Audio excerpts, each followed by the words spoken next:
Hello mga kababayan. Today is Sunday. Gusto ko magpahinga muna sa politika na napaka-toxic.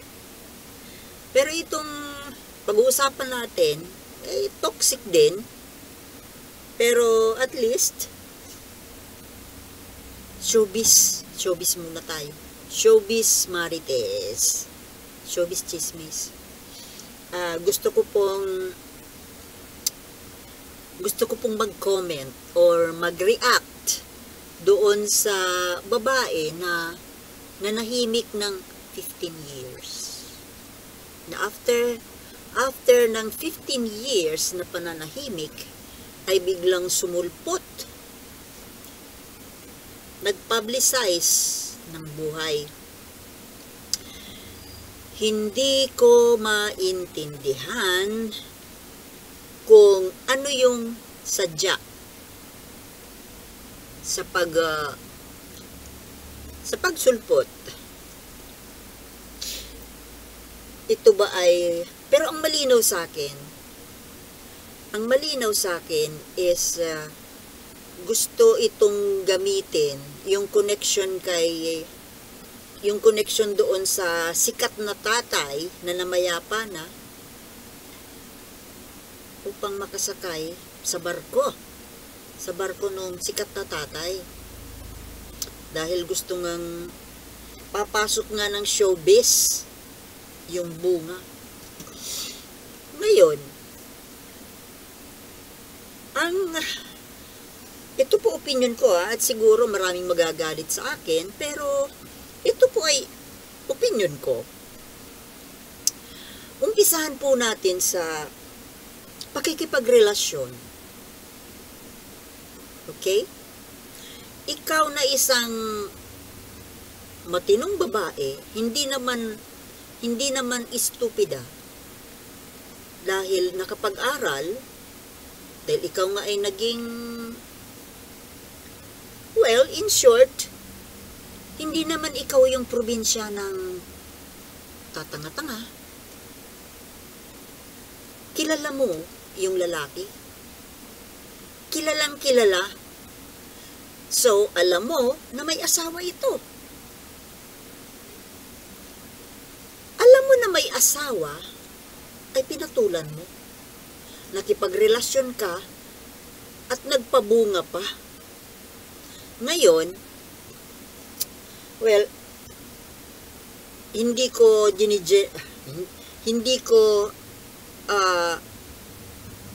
tinutumbok na itong babaeng lumabas after 15 years ay siya lang itong tinutukoy ko. Lahat po ng mga babae, hindi lang itong si 15 years, lahat po na kababaihan, kung alam naman natin na pamilyado yung lalaki, bakit pa tayo makikipagrelasyon? And worse, magpapaanak ka pa. Well, siguro magagalit kayo sa akin dahil parang sinasabi ko na parang hindi ko welcome yung anak na sumulpot sa mundo. Hindi po ganun. Kasi kung hindi naman po nakipagrelasyon yung babae, hindi naman susulpot yung bata. Hindi magkakaroon ng bunga. Or, okay, sabihin na natin na nagkainlaban, na mahirap naman nating mapigilan, na in love, nakipagrelasyon.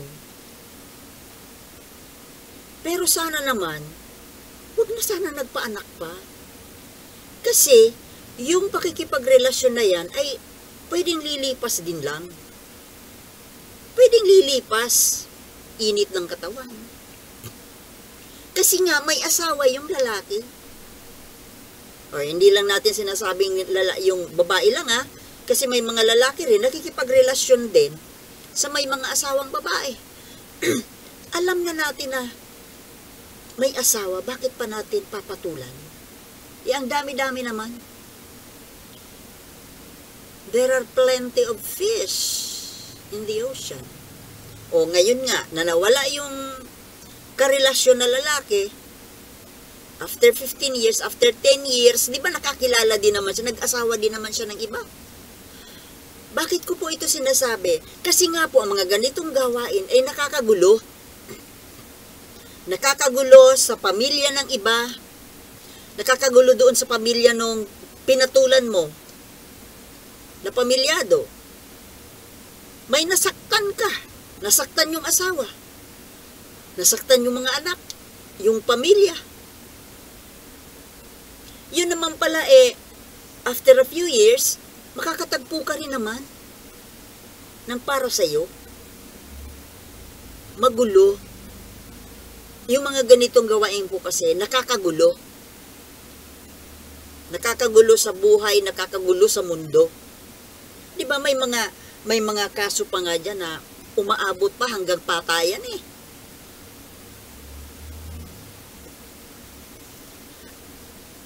Di bali na lang sana po kung yung taong pinatulan mo, halimbawa nagsinungaling, napaniwala ka na single siya, hindi naman siya sikat, so pumatol ka, inosente ka.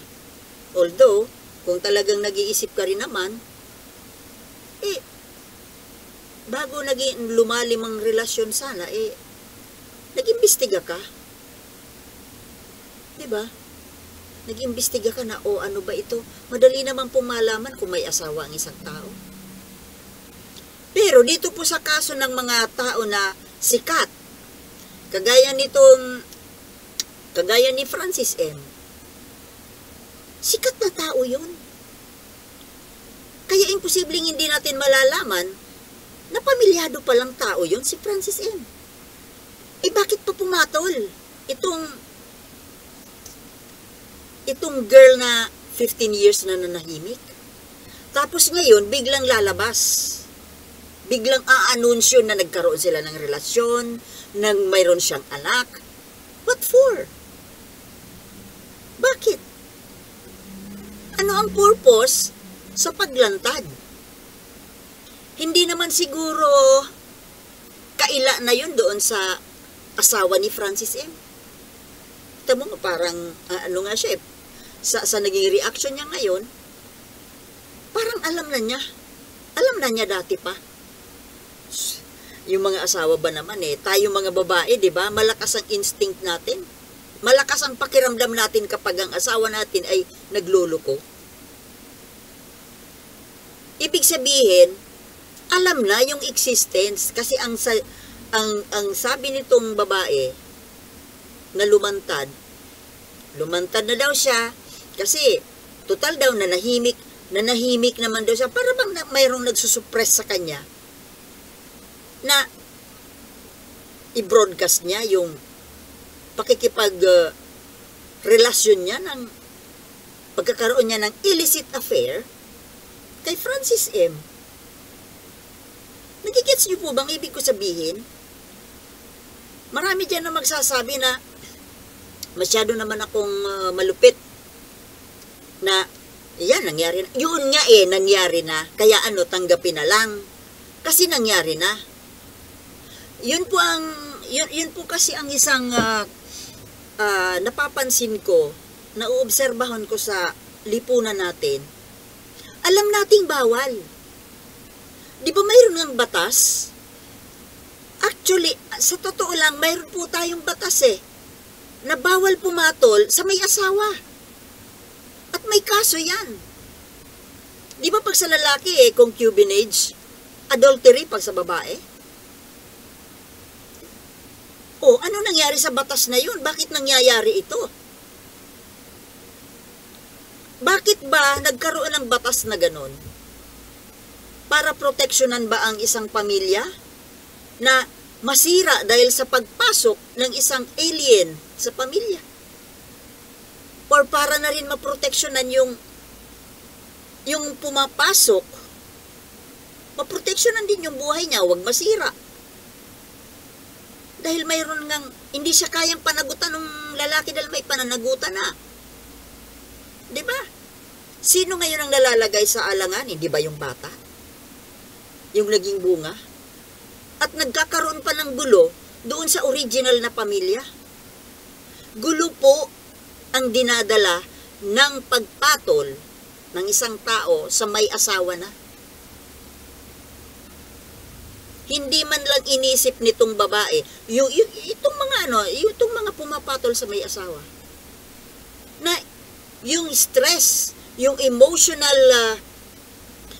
stress, yung depression na idinulot natin doon, i-focus na natin, i-specify na natin dito sa kasong ito. Francis M. and this girl. Kung ikaw ilagay mo kaya ang sarili mo doon sa tunay na asawa, ano ang mararamdaman mo pag nalaman mo na yung asawa mo ay may babae, may ibang babae at nagkaanak pa? Masakit, di ba? Tapos ikaw ngayon, ito, lalantad ka bigla na parang nagmamalaki. Ay, sorry. Panood ko yung video eh. Yung video nung, sino ba yung collector na yun ng, yung Pawn Star ba yun? Yung collector ng mga items. Hindi ko po nagustuhan yung ano niya doon, yung actions niya. Para kasi sa tingin ko, para kasi siyang nagmamalaki. Parang mayabang.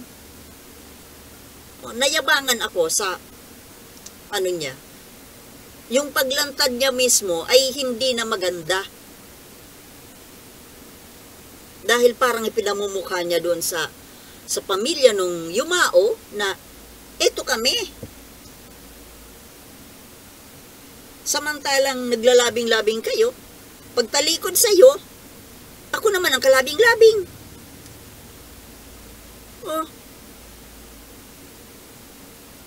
Para sa kanya, kaya daw siya lumantad para ipaalam sa taong bayan na sila ay existing.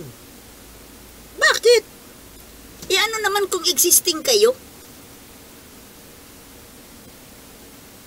Nakabuti ba?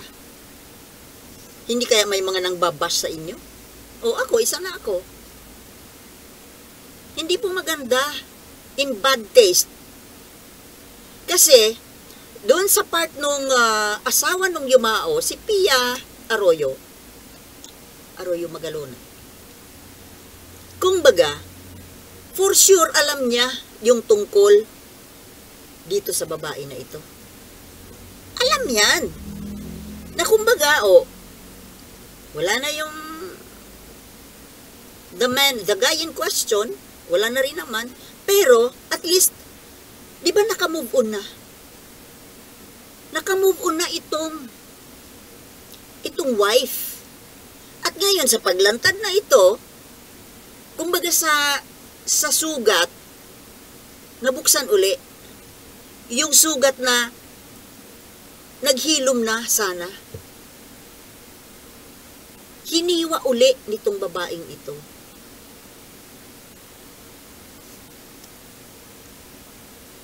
Bakit lumabas? Dahil papasok sa showbiz yung anak? O di, ginagamit yung pangalan ni Francis M. Bakit hindi ka na lang pumasok ng showbiz without mentioning kung saan ka galing, kung sino yung tatay mo? Dapat nag-build ka ng sarili mong pangalan. Hindi ka dapat sasakay sa pangalan ng ama. Nakabuti kaya? Ewan lang. Ako mismo nawalan ako ng gana Mas hahangaan ko pa kung tahimik lang yung pagpasok, no mention of kanino siya nag-sprout from, sumikat siya on her own. Saka na lang malalaman ng tao, ano pala ito? Anak pala ito ni Francis M. Ganon dapat. Hindi yung ngayon pa lang, para bang ginagamit nyo as a weapon.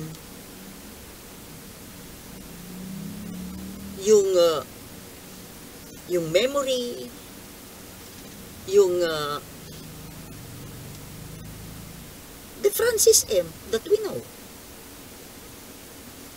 Ang masama po sa mga ganitong relasyon, alam naman na bawal, papasukin. Tapos pag nagkabunga, maghahabol, maghihingi ng sustento, maghihingi ng mana. Well, protektado naman kayo. Well, wala namang problema rin. Protected ng batas eh. Di ba may batas tayo na ang illegitimate child ay may karapatan na. Although 50% lang nung legitimate.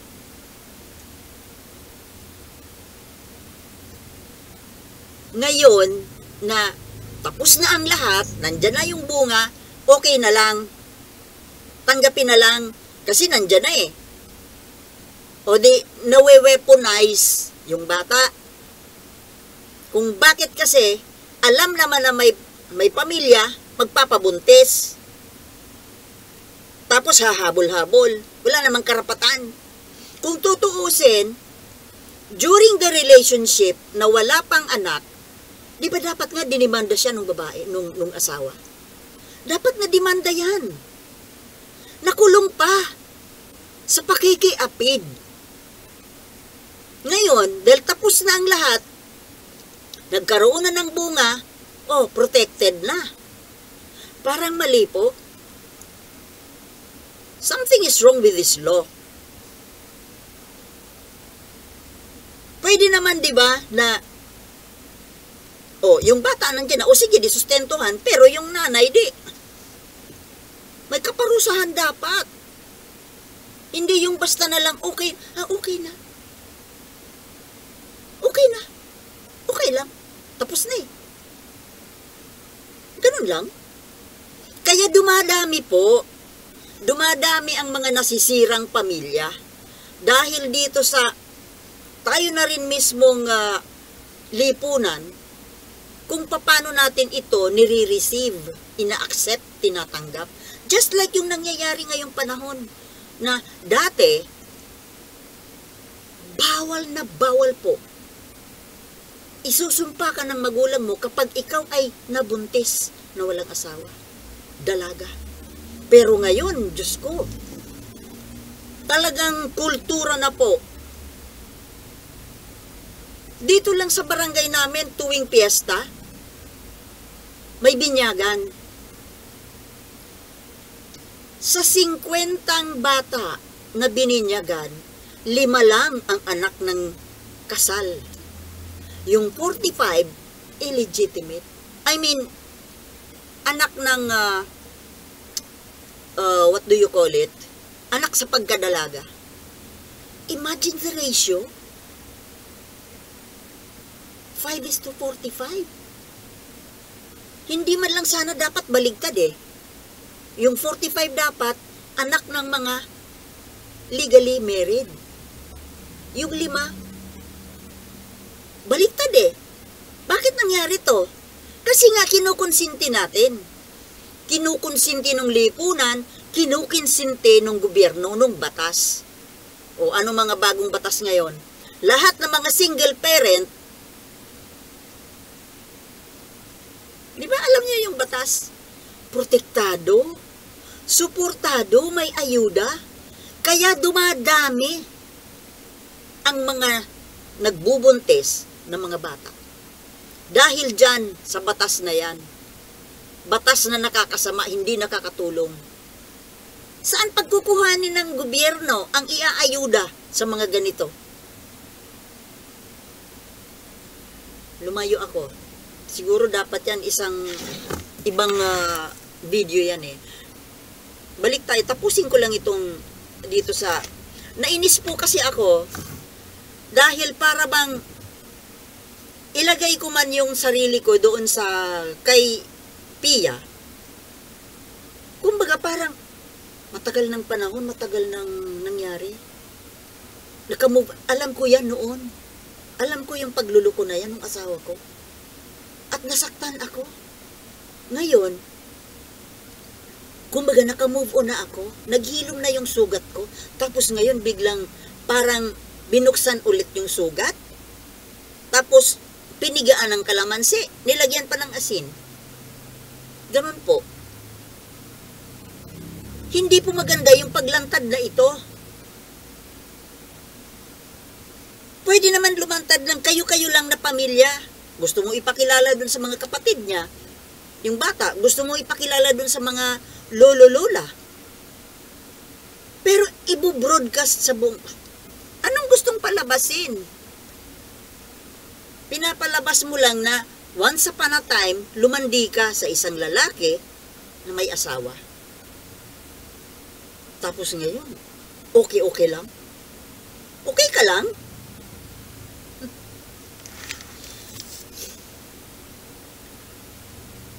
Yun namang bata, siyempre, wala na tayong magagawa, nandyan yung bata. Pero ibig ko sabihin, sana naman, naging pino kayo sa pagkilos nyo sa pagpasok sa showbiz. Ginagamit nyo yung memory ni Francis M. Yung bata, oo, cute, maganda. Maganda man. Kaso parang hindi ko gusto yung bangs niya. Maganda ang bangs, diba? Ako nga nagbabangs eh. Pero Diyos ko naman yung bangs niya, bakit ganun? Nagpapauso ng ibang klaseng bangs. Natatakpan na yung buong mata, hindi na makita yung mata eh. Tumutusok-tusok na nga sa mata eh. Ano yun? Pwede bang bawasan naman ng konti yun para hindi naman tumutusok sa mata? Natatakpan na yun, hindi na nakikita yung mata eh. Maganda naman siguro yung mata eh. Tapos ba't parang ganun yun magsalita? Parang walang ka-energy. Parang OA tuloy. Anyway, good luck. Yung pagpasok mo sa showbiz eh, intriga agad eh. Ako mismo, nawalan ako ng gana. Pero yun si Francis M, eh, ano ko yan dati? Yung I mean, gusto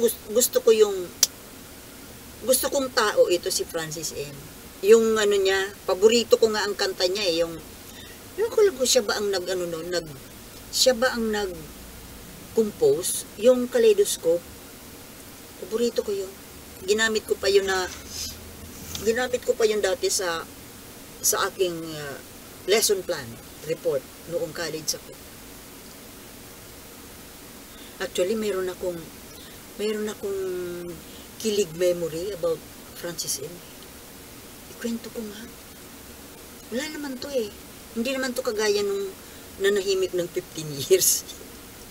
Nangyari ito nung bata pa ako nun eh. Siguro kung mga early 90s.